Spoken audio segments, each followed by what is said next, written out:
Hello and welcome to the first of the Sports Babble's World Cup YouTube mini videos. We'll be doing obviously our live shows as well throughout the World Cup, but we're going to start off with previewing each group as we go along, and we did it through a draw basis that producer Matthew rigged and gave me two deadly groups, and I'm up first with Group A, which is Russia, Egypt, Saudi Arabia and Uruguay. So it has a host in it, which is decent because then there'll be a bit of interest and everyone sort of likes to see the hosts do reasonably well.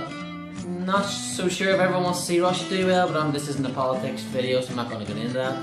But yeah, Russia are up first.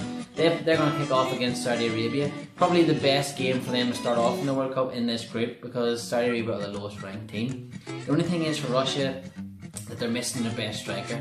Alexander Corcoran, it was an ACL injury I think he did in February or March, so he's going to miss the World Cup unfortunately, and they're going to really need him, or they would have really needed him to fire some goals for them. They do have Fyodor Smolov, who started to score goals, and at one point he used to get mocked in Russia because his goal record wasn't that great, and not great for his clubs and not great for the national team, but he's going to be a key figure now in the home World Cup. It'll be really interesting to see how they go. We haven't had a host win a World Cup since France in '98, and the last couple times hosts have got close, like Brazil in 2014 and Germany in 2006. They've been dumped out in semi-finals. I'd be very surprised to see Russia make the semi-finals or quarter-finals. They might get out of the group, but I'm not so sure. I don't think they'll be strong enough.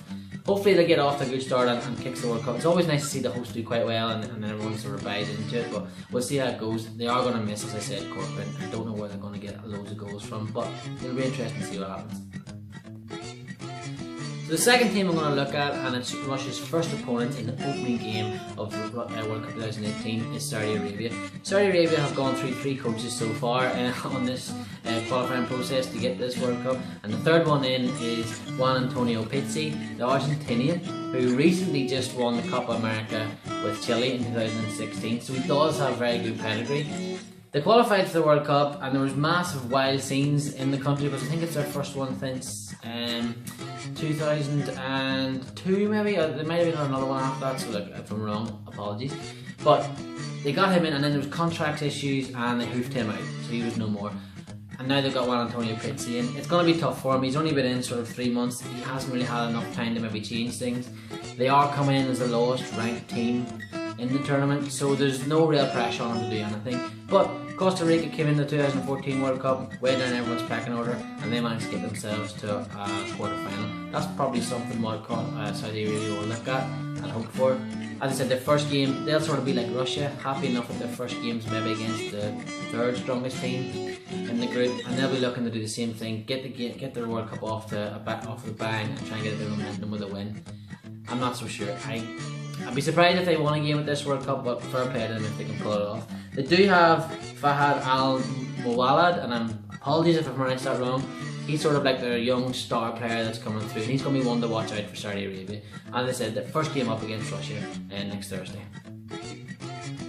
The third team in Group A, and probably the second favourite to come through, and a team I think will go through as second anyway, is Egypt. Now, everybody knows that Mo Salah is a doubt with the injury that happened during the Champions League final. But I think he has made the World Cup squad. It was announced the other day that he has been included, so you'd have to suspect then that he is going to play at least some part in it. Egypt will be desperate for him to play a part in all 3 games. And they're going to line up, this is their first time at the World Cup since 1990. They are underneath a very experienced coach in Hector Cooper, who has been to 3 European finals. He took Valencia to the Champions League final, I think it was 2 years in a row, and he was at the European Cup Winners' Cup final with Real Mallorca. So they'll be really happy with that, and to have someone like him in charge, and he can guide them, I think, out of the group stages, and he can take them maybe into the quarter-final of Egypt. I wouldn't be too surprised. Even without Mo Salah, they're a very hard team to break down. They qualified in complete mad, dramatic fashion when they beat Congo in the last minute through Mo Salah penalty in Cairo and made absolute scenes. It was just daft. There's 100,000 people going wild. Mo Salah was the king of Egypt and has remained that ever since. So yeah, I think Egypt will have a decent World Cup. It's nice to see them back there since 1990. The key game will be when they kick off, or when they play Uruguay, which is first for them. That's going to be a really interesting game to watch. I don't think they'll win that game, but I think they'll win their next two.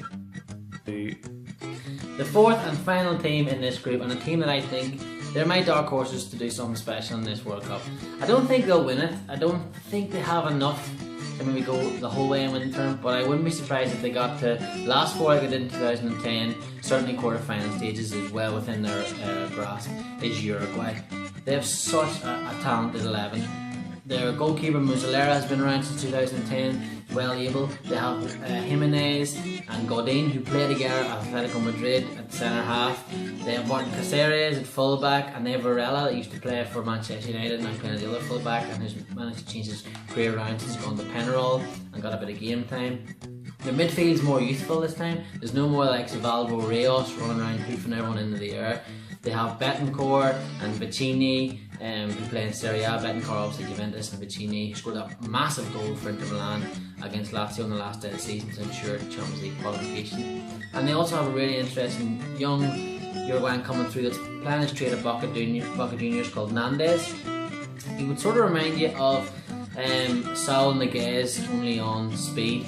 He is just a live wire, so tenacious, everywhere on the pitch. The player Jurgen Klopp might have an eye on, and he's my actual young player to watch out for in this World Cup. I think he'll have a massive World Cup, and I think we'll be talking about him just like we did about James Rodriguez after 2014. So keep an eye out on him when Uruguay get going. Obviously up front they have, I would say, the best partnership at the World Cup, strike partnership wise, in Edinson Cavani and Luis Suarez. Third time lucky for Luis Suarez to be well behaved and march his way onto the World Cup, and he has said that he owes it to the Uruguayan people to deliver something special for them.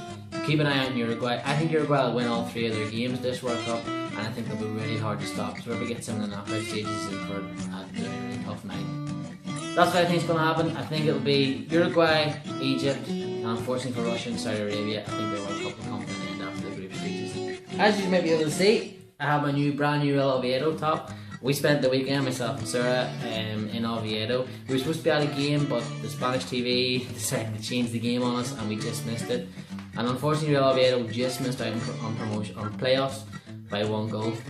So a bit of a heartbreaker all around Saturday evening, but a brilliant weekend. Can't thank the club enough for looking after me. Can't thank Christina as well, that we rented an Airbnb off for. They got me a scarf and a badge and stuff, coming from being a Real Oviedo fan. Brilliant, wonderful city. Can't wait to go back next year for a game. Vamos Oviedo. And as I said, keep an eye out for Uruguay in this World Cup. They're my dark horses.